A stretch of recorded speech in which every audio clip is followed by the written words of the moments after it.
மண்ணில போற்றி ஓம் மஞ்சா போற்றி போற்றி போற்றி போற்றி.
ஓம் கணபதி மண்ணாகி நீராகி காற்றாகி ஒளியாகி இன்ப துன்பங்களுக்கு ஓராகி எல்லா ஜீவாத்மாக்கு அம்மையப்பனாகி கலந்து தோன்றும் தேவியமாகி நீயே சத்தியாயும் ஞான சத்தியாயும் ஓட சத்தியாயும் திருவிழி நமச்சிவாயவே நீயே துணை நீயே துணை நீயே துணை.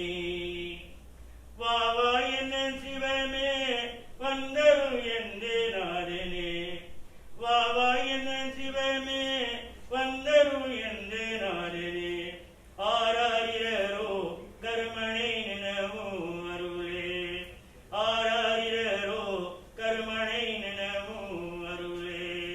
சிவய நமோ சிவய நமோ ஓம் சிவய நமோ சிவய நமோ நமவே சிவய நமவே.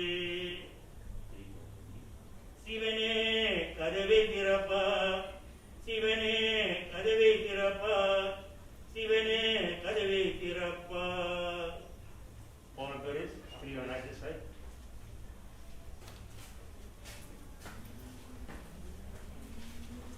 Someone please bring the two prayer box.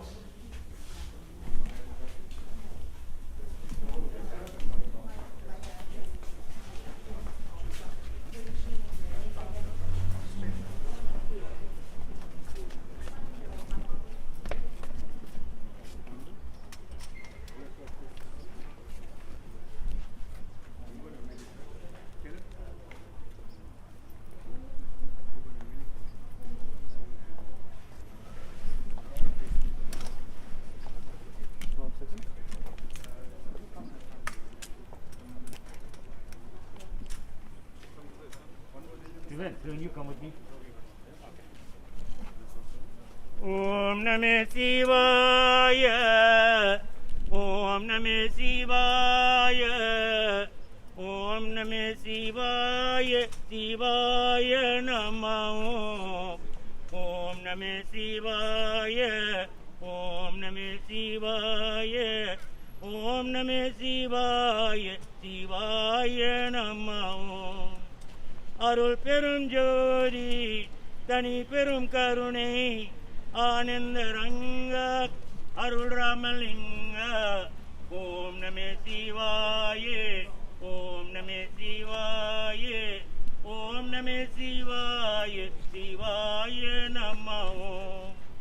அம்மையே அப்பப்பா ஒப்பில மணியே அன்பில் என்பிலந்தே ஆரமுதே பொய்மையை பெருக்கி குழந்தனை துருக்கும் குழந்தனை போல யாண்டனுக்கு.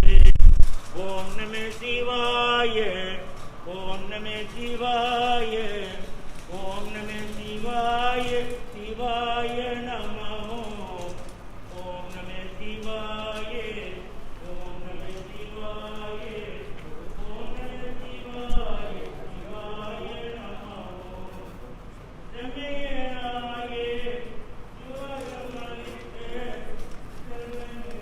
பெருமானே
Thank you. Good afternoon, everybody. We extend to the new family our deepest condolences.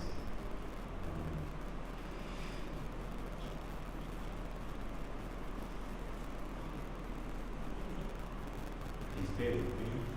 It's a very emotional time.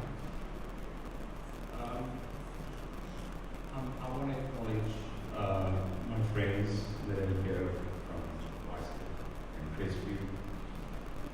We spend so many amazing moments together from childhood right up until adulthood. And I'm thankful that our teacher is also here as well, so I want to acknowledge that. So we gather here today with very big hearts, but also with deep gratitude to honor and celebrate the life of Kesivan, Naidoo, affectionately called Prof. A man whose life was not lived quietly, cautiously, or for himself alone. Yes, he lived with unwavering dedication to a cause. He believed that life demanded participation, that injustice must be confronted, that inequality must be challenged, and the communities deserved more than sympathy. They deserve action. And action is exactly what he gave. To many impoverished communities, Kesivan was a light of hope. He did not wait for permission to serve. He saw a need and he responded. Through his work as an optometrist, he provided free eye care, restoring not only vision but dignity. Here's why. He understood something deeply important, that when people can see clearly, they can live more fully, learn more confidently, and dream more boldly. Kesivan was an activist in the truest sense, not loud for sake of noise, but courageous in purpose. He fought relentlessly for justice and equality, never losing sight of the humanity behind the cause. His passion was always rooted in love. Love for people, love for fairness, love for a society that could be better than it was.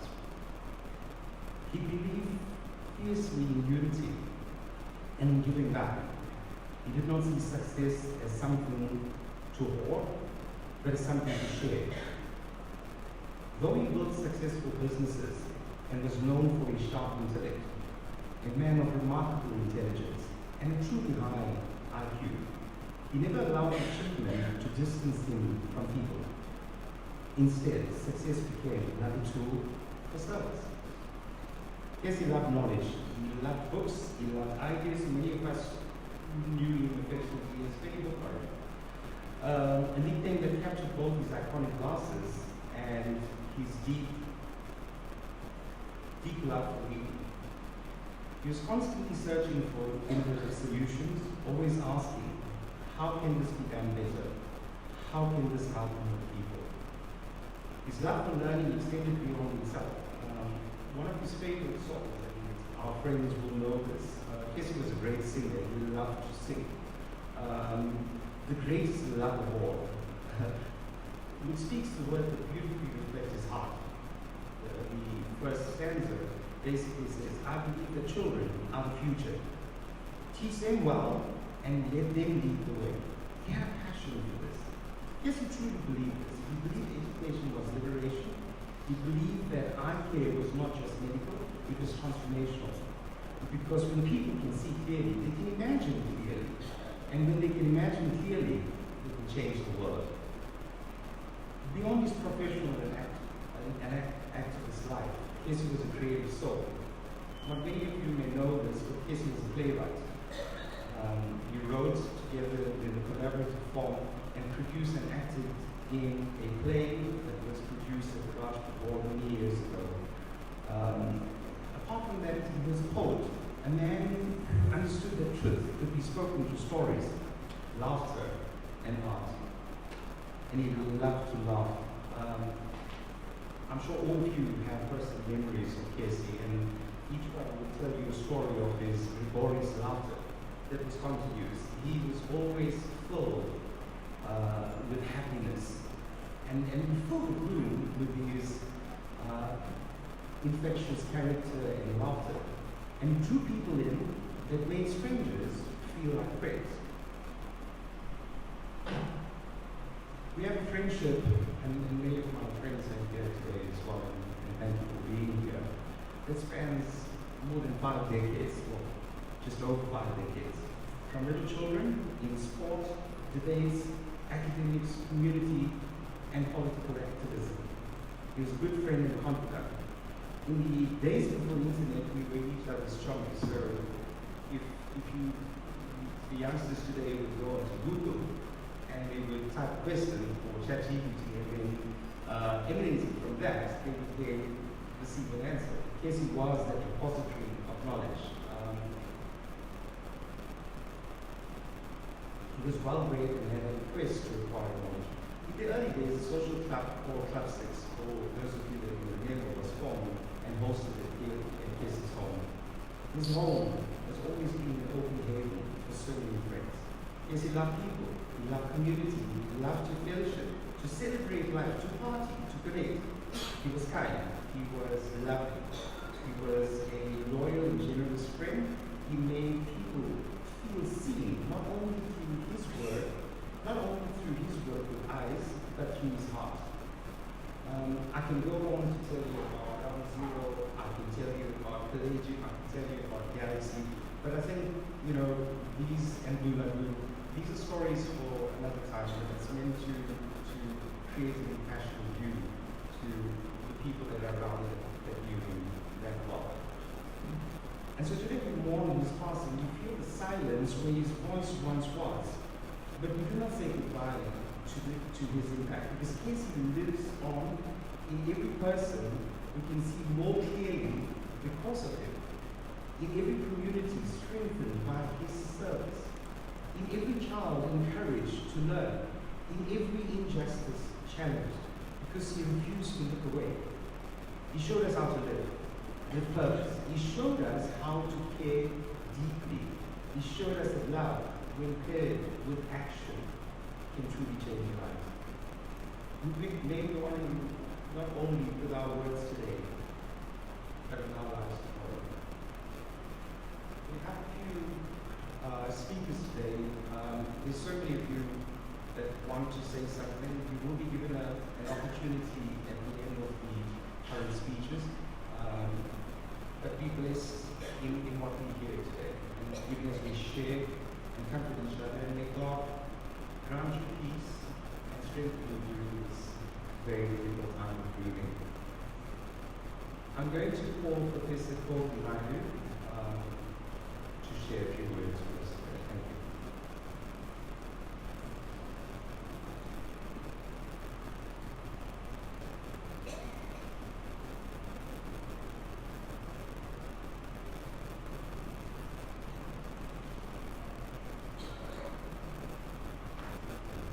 Thank you, MC. MC has given us quite a rundown of Kesi's life, which has made my work easier. So I'm going to pivot a bit and focus more on the kind of personal stuff and a little bit of general. It was Martin Luther King who once said that if a man lives till 80, but that man stops standing up for what he believed in, then that man has died a long time ago. You can take the same thing and apply it not only for social justice, but also service to humanity.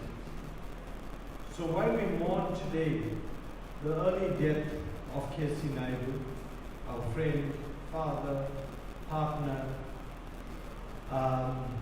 uncle, just a lovely person to everyone, let us remember that Kesi's life signifies how we should be living. Not striving to live long with no meaning, but at least live with great meaning. And if we go early, so be it. So we cannot, as family and friends, not mourn his death. It would be unnatural. And many of us have been taken quite by shock at the trauma of his loss. But at the same time, we can celebrate his life, for it was one well lived. When I started practice in Cheltenham as an optometrist, and I spent a year in practice, it's quite common when you move into an area, the older practitioners are skeptical, new competition. I get a call from Kesi. He says, this is a great moment. We need to celebrate it, bro. And there was a restaurant in Chatham, probably the only restaurant at that time called Saddle Inn. Many of you would have had first dates and other things there because you had no choice in those days.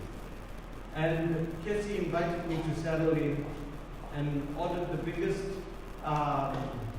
seafood platter I've ever seen before. And he kept saying that this is a great moment. And until then I knew Kesi. We had been interacting. You know, I knew him through optometry department. I knew him as an activist on campus. But that moment was a turning point in our relationship because it made me realize his humanity. And I wished him well and hoped that he would continue to grow in practice. But even in that dinner, I picked up that he was extremely bored with making money. He wanted more out of life.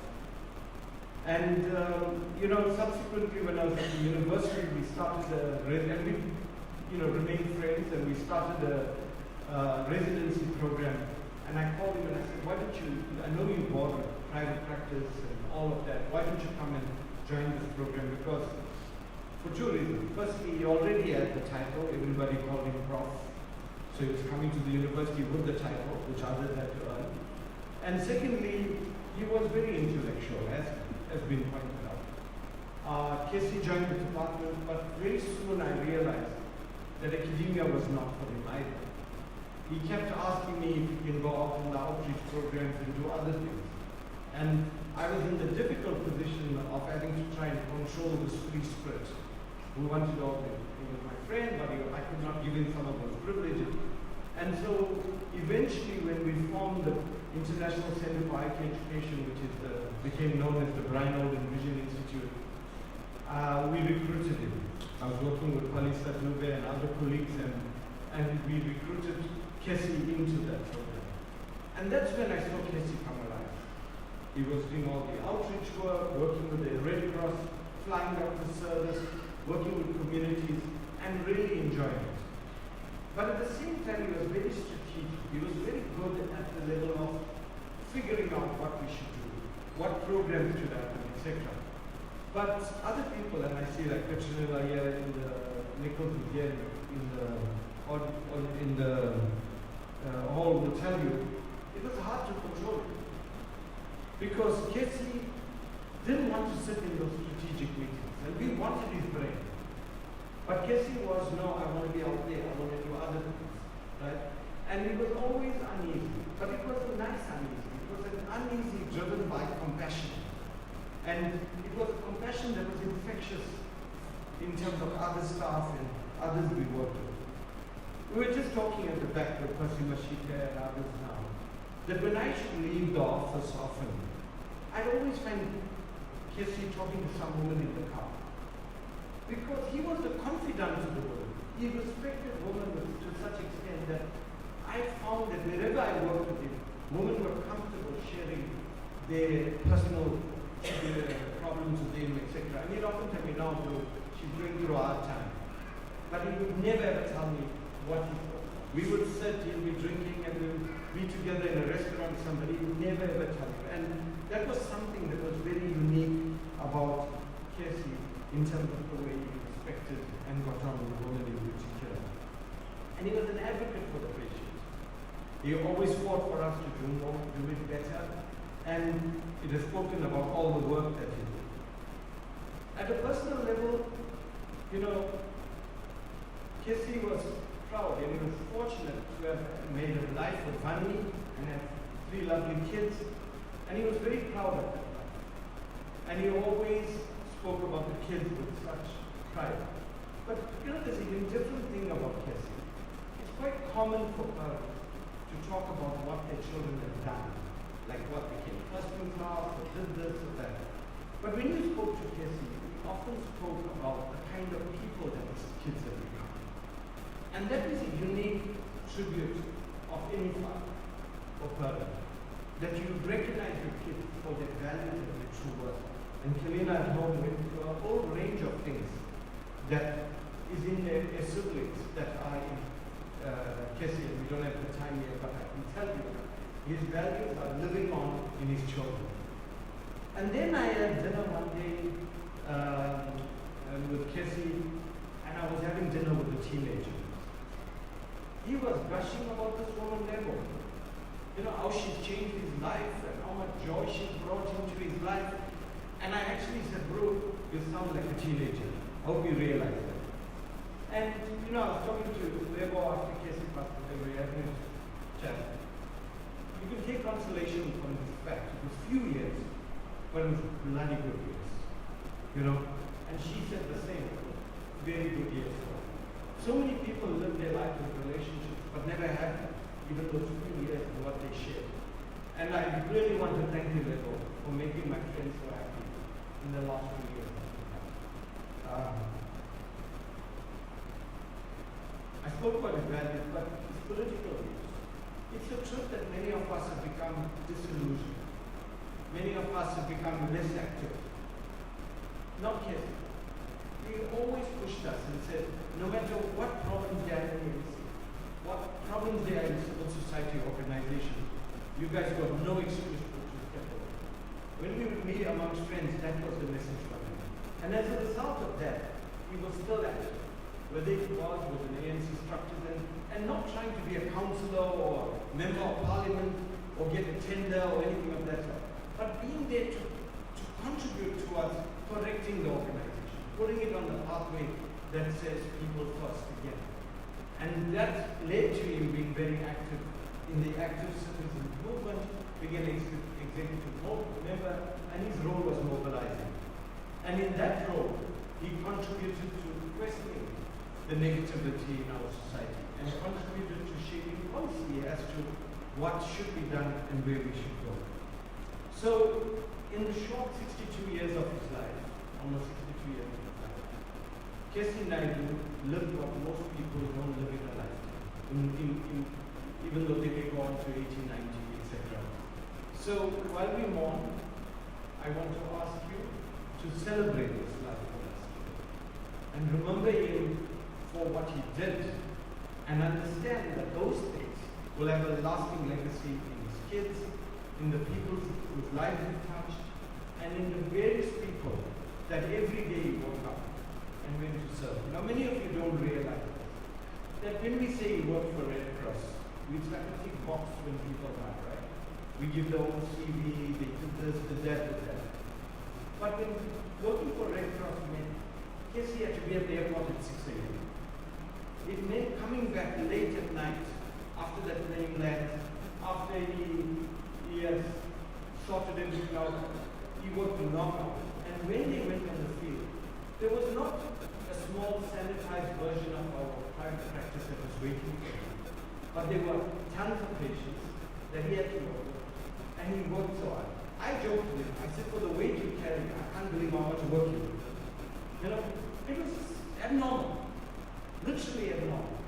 And, but he worked as hard as is required of him, not because he wanted to work, it was because his passion for people sustained him and drove him.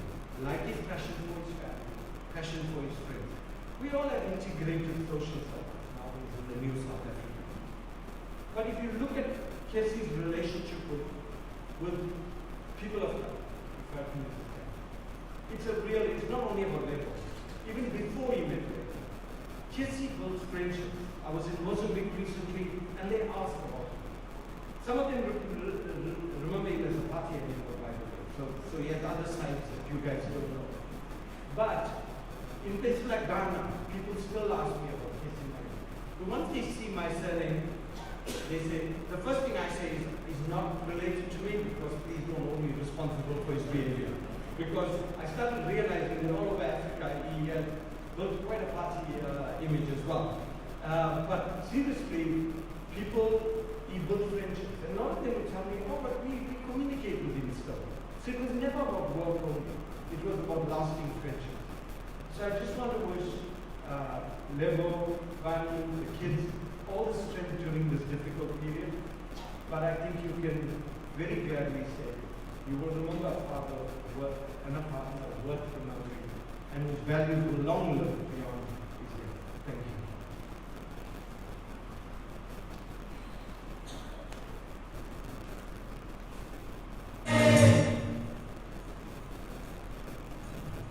Thank you for this, Naidoo. Kesi and I had many discussions around your invaluable engagement with you and the close bond which you guys share as a community of friends. Thank you for your wonderful engagements with you. Thank you very much. We have many messages that have come to you from friends abroad and family abroad. We're not going to read all of that, but just to name a few: Ganesh in the UK, Devratan in Canada, many other people all over the world. I think this has come, Kesi's passing has come as an extreme shock to people, and we are still trying to find clarity in what has transpired. I do, however, have a letter which I've been asked to read, and this comes from the African Eye Institute. If you bear with me, I want to read this out. It says, condolence message from the African Eye Institute. On behalf of the Board of Trustees, management and staff of the African Eye Institute, we extend our deepest and most heartfelt condolences to the Naidoo family on the passing of Kesivan. We are deeply saddened to learn of Kesi's passing. He was a dedicated optometrist and a valued colleague whose commitment to eye care and service to communities spanned more than 85 years. Kesi qualified as an optometrist in 1989 and began practicing in 1990, dedicating his professional life to improving vision and quality of life for countless individuals. Kesi's final professional involvement was with the African Eye Institute, where he contributed meaningfully to the One School at a Time program and community outreach initiatives. His work reflected a deep belief in accessible, preventative, and community-centered eye care, particularly for those most in need. Beyond his professional contributions, Kesi will be remembered for his humility, kindness, and quiet dedication. His presence and service left a lasting impression on colleagues and communities alike, and his contribution to community health, eye health will not be forgotten. We honor Kesi's life and legacy, and we hold his family in our thoughts and prayers during this difficult time. May he find comfort in knowing that his work touched many lives and that his impact will continue to be felt through people and communities he served. With sincere sympathy and respect, Board of Trustees, management staff of African Eye Institute. Thank you very much for that beautiful letter of condolences. I'm sure the family receives that with heartfelt appreciation. We're going to have another speaker, and the speaker is going to be Eulogy. Lottie is a school principal and colleague of ours that grew up with Kesi from those very early days. Thank you very much.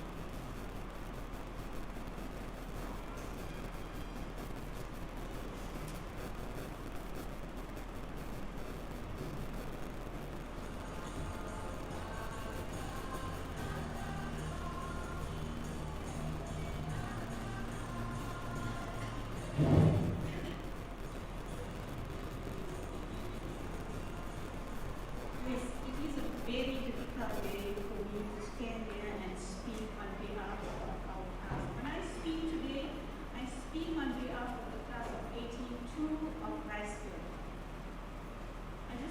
Good day to all who are present and all protocol observed. Today, we say goodbye to a husband, father, brother, uncle, and many more descriptions. To us, he was a friend, a brother, who's been part of our lives for more than 50 years. Prof was that person you would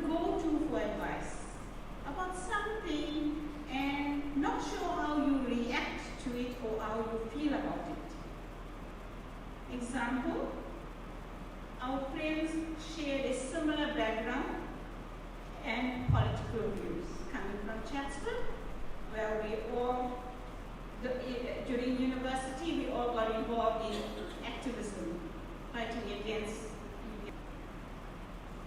I would call him and ask him, Prof, what do you think about a certain viewpoint or the situation in the country and recently the corruption? He will give me a perspective that will give me a peace of mind, right? Oh, don't worry about it. We'll see what happens.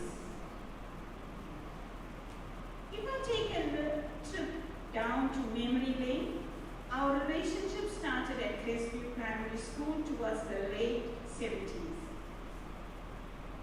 In Standard 5, today's grade 7, we sat together in the front row. We were the shortest learners in class, and Prof, being the person he is, would complete his comprehension, that those days we called it reading study, within 5 minutes. Thereafter, you take out a book to read, with popcorn bulging out of his pocket. He would stand his book upright so that the teacher cannot see what he was doing, that he was eating his popcorn, while engrossed in reading his book. So lazy me did not like reading the passage, would ask for help. He would give me his answers to copy. He loved reading so much that in grade 7, we coined the name Benny Bookvaram from the children's television program Eulogy.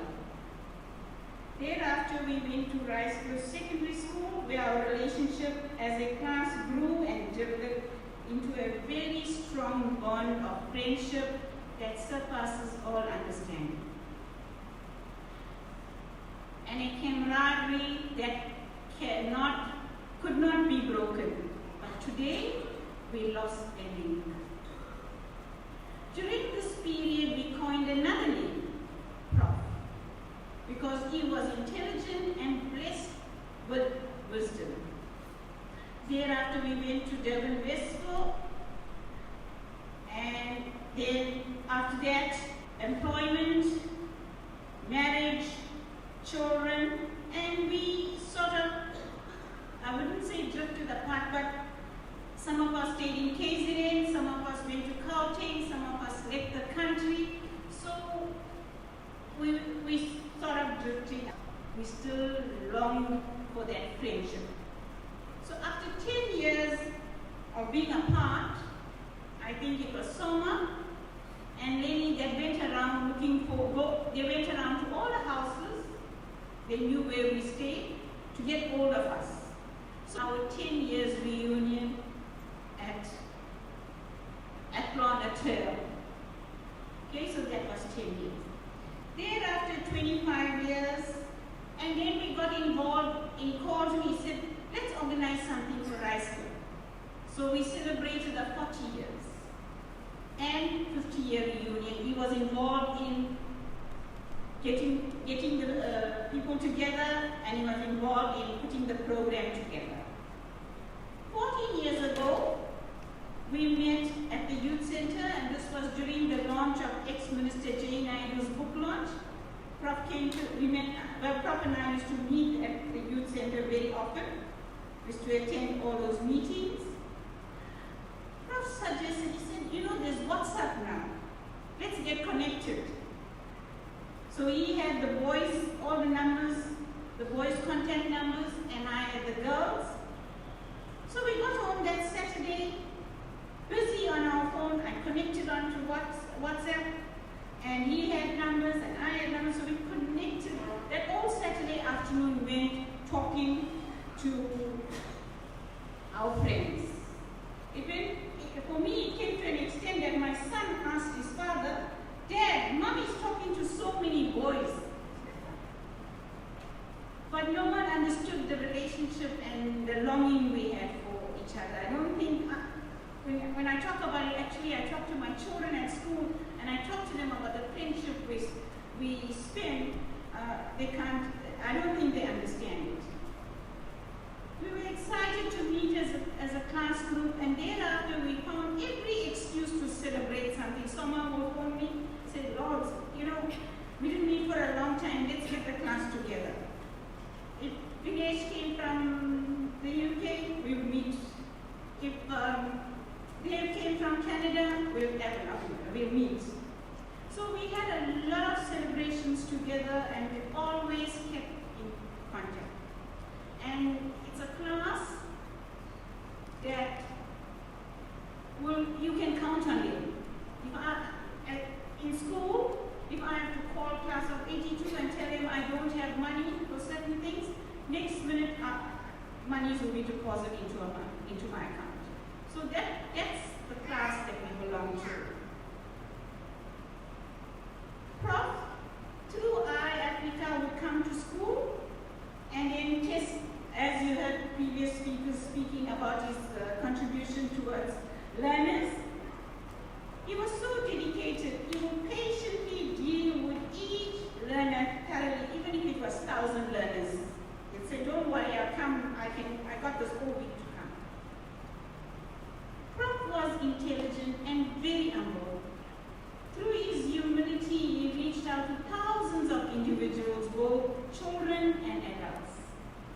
A person who spoke only when it was necessary.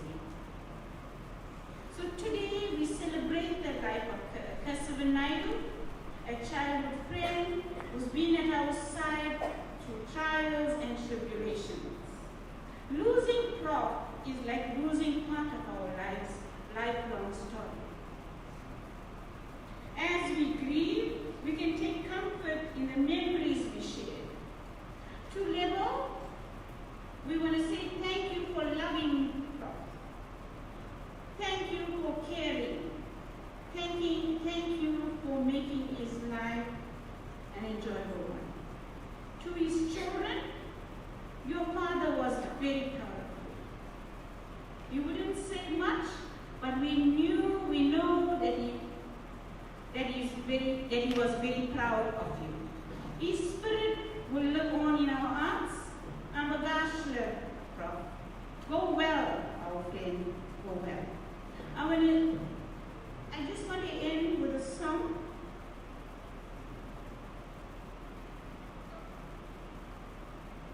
I think when you were in today's grade 6, those days standard 4, we took part in a concert.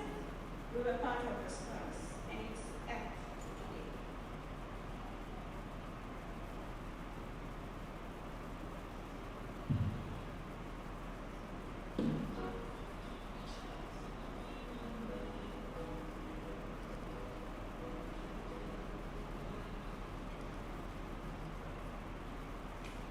Sorry. Put it in the mic.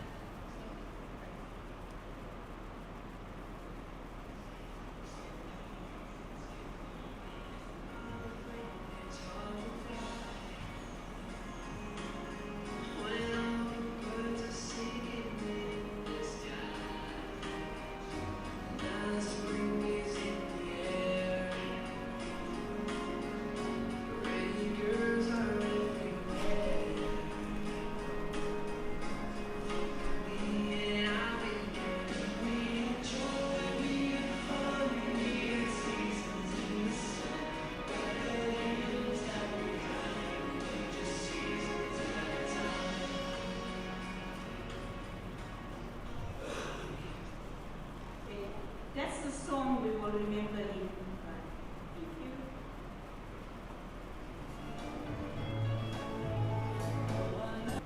Everything needs to run within its own time frame.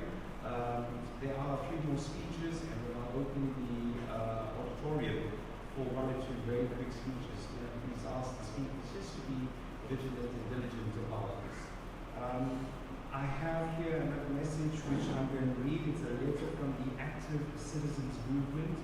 It says, the Active Citizens Movement executive members and supporters are deeply saddened about the passing of a dear comrade and former Exco member, Kesivan Naidoo.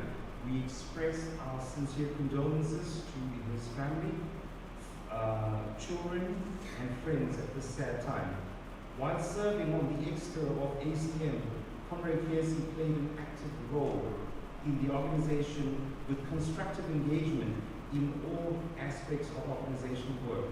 He attended political events, demonstrations, and made valuable input into the organizational meetings during a period in our country when there was much political uncertainty. He participated in ACM campaigns and workshops sharing valuable insight regarding community issues and how civil society can mobilize around pertinent concerns on the ground. He was prompted to do so because, like many of us in the ACM, we believe that we cannot allow our beloved country to rot in a culture of corruption. Comrade Kesi embraced human values of truth, non-violence, right conduct, the pursuance of social justice, honesty and integrity, and expected the same from our elected public representative. Let us all show our gratitude to this comrade, a selfless and committed soul who gave much and expected nothing in return. The ACM today dips its banners in recognition of a friend and comrade who served with integrity, humility, and service to the community. Issued by the Executive Committee of the Active Citizens Community. Thank you very much for your wonderful words. The family does appreciate that. Are we going to call Creolin and Janelle, who are the niece and nephew of Kesi? Thank you. Talk to you and make you understand. All you have to do is close your eyes and just breathe out.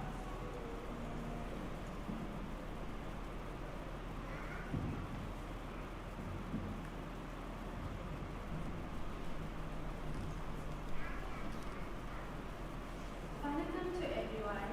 I'm Janelle, known to be Uncle Kesi's favorite niece. And the young man standing beside me is my brother Creolin, Uncle Kesi's first nephew. There's a quote that reads, we make a living by what we get, but we make a life by what we give. And what an amazing life my uncle made with all that he gave so generously. We remember our uncle as a man whose love was steady, sincere and deeply felt. He had a rare way of making people feel important, and to us that was one of his greatest gifts. We are especially thankful for the values he instilled in all of us, particularly his belief that education is important. He understood the power of learning and growth, and he encouraged us to strive to be better, not just for ourselves, but for those who will come after us. That lesson is a lasting gift we will carry forward in his name. From as far back as we can remember, he never missed an opportunity to celebrate us. Birthdays, milestones, and special moments were always marked with care and joy. And through those celebrations, he showed us how deeply he loved us. He celebrated us with pride and joy, always making us feel seen and important. Growing up, his home was a place of warmth and love. No matter the occasion, stepping into his home felt like stepping into our home. He opened his doors and his heart so freely that we never questioned whether we belonged. We always knew we did. It was a space where laughter was shared freely, stories were told, and time seemed to slow down. Walking through his door felt like coming home, and that sense of comfort is a gift we will carry with us forever. To us, he was more than an uncle. He was a constant presence, a source of support, and someone whose love shaped us in ways both big and small. His generosity and gentle spirit left an imprint on our lives that will never fade. Though our hearts ache with his passing, we take comfort in the memories he gave us and the love he poured into our lives. We are grateful beyond words for the time we shared, for the way he celebrated us, and for the home he always made feel like ours. We hope that his soul is now at peace. To Dylan, Shabin, Cal, Lebo, and Antivani, we want you to know that you are not alone in this loss. Uncle Kesi was deeply loved, and the way he loved his family so fully is something we will always honor. May God grant you strength, comfort, and peace during this time. We pray that you feel surrounded by love, just as He always surrounded others with His. As you grieve, please remember that we stand with you in the quiet moments and the difficult days ahead. We are here to listen, to support, and to carry His memory with you. His love lives on through each of you and through the family He held so close. Uncle Kesi, you are loved forever, deeply missed, and will always be remembered. Our funny games and 30 seconds will never be the same again without you there. May you rest in eternal peace. We love you forever.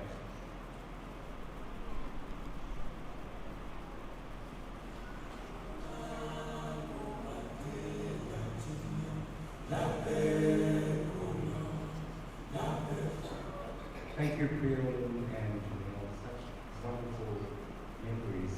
I'm sure that as family together, you will support one another in this time of grieving and dealing with this loss. Kesi has quite a lot of witty sayings, and somebody posted in the group just to remind us of one of her sayings. And it says, I would rather be a foolish wit than a British fool. Kesi was constantly like this. He could play words, he could run the English prose so eloquently, and he would find these moments to charm us with his kindness and love. I'm now going to call Zora on behalf of Devil's Young. Zora, thank you.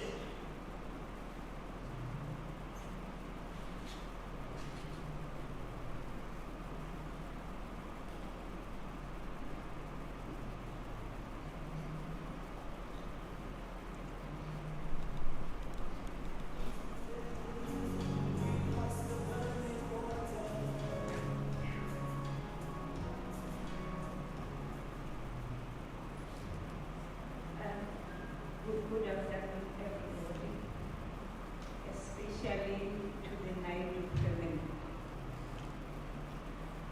I stand here today to give gratitude and appreciation for the love that Kesi showed us as a family, and more especially to my daughter, Liv.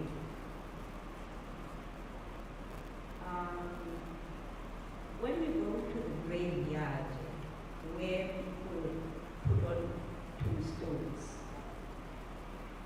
you realize that there will be this engraving which says, he or she was born, and then a dash, and then he passed on this day.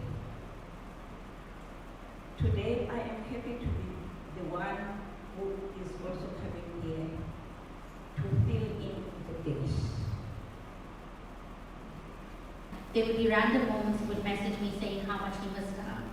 People in my life marvel at the fact that my mom, my dad, and his partner Level all get on so well. My visits home are often filled with pictures of all of us together, as you can see. But this is never a surprise for me because they are some of the best people I know. My dad and I actually spoke very frankly about his and my parents' divorce, and he said to me, "Have you ever heard me utter an unkind word about your mother? And you will never hear me utter one." Just recently, my mom's niece Jenny passed away. Jenny lived with my dad for a lot of her childhood, and he said he was so heartbroken by her passing. It felt like one of his children had gone. My dad called Mom, and they had a long conversation, sharing memories of a child they both cared deeply for. He never stopped treating my mom as a member of his family, and said to me, even if the love for her is different these days, it is never gone. My dad never spoke much about Level, about his partner, because he never had to. She was always by his side. I witnessed firsthand how much he adored her, and I was comforted at how much she cared for him. When I would call him and would grow worried I heard him cough, she would always say, "I've got Dad, don't worry." And I really have to say thank you to her because it did ease my heart that my dad was not alone. Whatever happens, you will always be our family. The last thing my dad ever told me about my older brother Dylan was that he loved all his children equally, and I really believe he did. But there is something special about the child that makes you a father, about the first person who makes you love unconditionally. He spoke about Dalen being with him all the time when he was little. He even had a little play place in the practice. He was so proud of my big brother, and not for any of his accomplishments, but because in times of conflict and true testing of character, his moral code never wavers. Kesivan does not treat people the way they treat him. He treats people in what he perceives to be the right and just way. His morals are not flexible. His kindness is rooted in his core and is incorruptible. He has stilled his tongue countless of times to the level of patience that I could never muster. This is the most Kesi thing ever, and one of the things that gives me comfort that I have not lost now that my dad is not physically here. A few years ago, I called my dad as I stood by a large oak tree. I was on holiday in Wales, and he asked me who I was with. I told him that I was by myself. He was silent for a moment, and then he said, "You know, you make me so proud. Nothing stops you from having an adventure. You just go forth and do things." And I said, "Well, where do you think I got that from? Every good thing about me can be peeled from my skin and laid at my father's feet." He never accepted when I said it because he always wanted me to believe it was my hard work. But I can tell you, only a few people, a lot of people work hard, but only a few people have the caliber of parents that I had. When I was shortlisted for my interviews to Oxford, my dad took leave from work. He drove me to interviews. He sat in the car park. He took me for lunch afterwards. And spoke to me about everything else. Nobody could calm my nerves like my dad does. Nobody could make me believe I can do magic like my dad does. When I visit home, there is nobody I spend more time with than him. I am heart-sore, but my heart is full because I can say there is not a single thing I've ever hidden from my dad. My dad is my best friend. I have been speaking in present tense, but not because I'm living in an alternative reality. I know my dad is physically no more. But he lives on in all his family, in how welcoming Aunt Marlene and Uncle Krishna is with their home, in all the stories my Uncle Segrin and Uncle Veen can share about their many adventures, in the way my mom parents us, in the way Lego loves, in the way Janelle fights in 30 seconds at other board games, in the way Priolan is the storyteller in our family now, in how AJ, his youngest, shares so many of his hobbies, in how Dalen will do everything and anything for his child, in how Kesivan is able to be just and kind, and in how I live with my every single breath. His life, my own. My father was a complex man, and he was a simple man. His only wish was for his family to be happy. We are heartbroken today, but rest in power, Dad, because you laid the foundation for us to eventually be just what you always wanted. Thank you. And I just want to quickly say, I know we're short on time, but I just want to say thank you to everyone who helped today. I will not be able to name names, people who gave and gave generously, people who came and gave their time, and especially also to Uncle Winston for doing the emceeing, and all of Dad's friends and family that came, sent messages, shared your words. It honestly gave us so much strength for this most difficult thing we're going through. Thank you.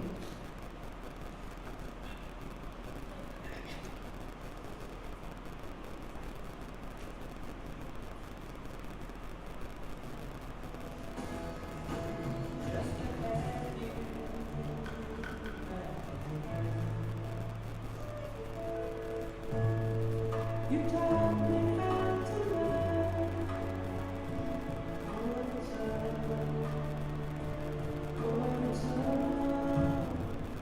Thank you, Nina. Those were such beautiful words. I think Kesi's legacy lives on in the people and the lives that he's touched, but more specifically in his children's lives. They have become accomplished, educated, humble, wonderful children. And God bless you. Your father genuinely, truly adored you with all of his heart.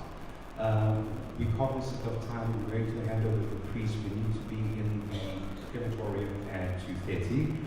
Is there anybody in the audience that who wants to say something? I'll give you 2 minutes, and I'll take 2 people if there's anybody. If there isn't, I'm going to hand over to the priest now.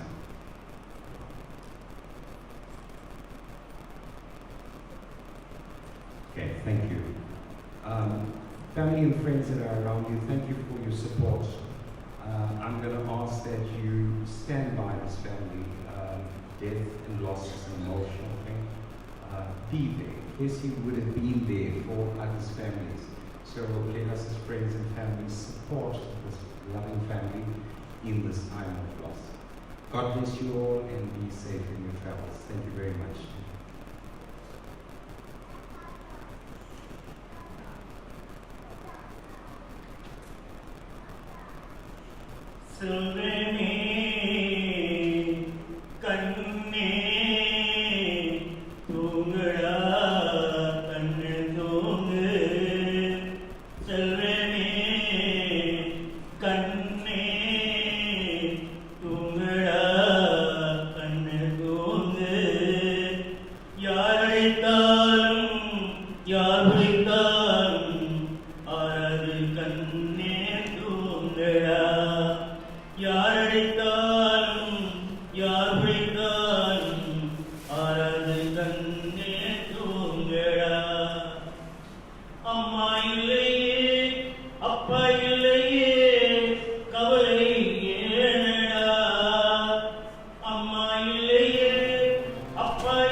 you.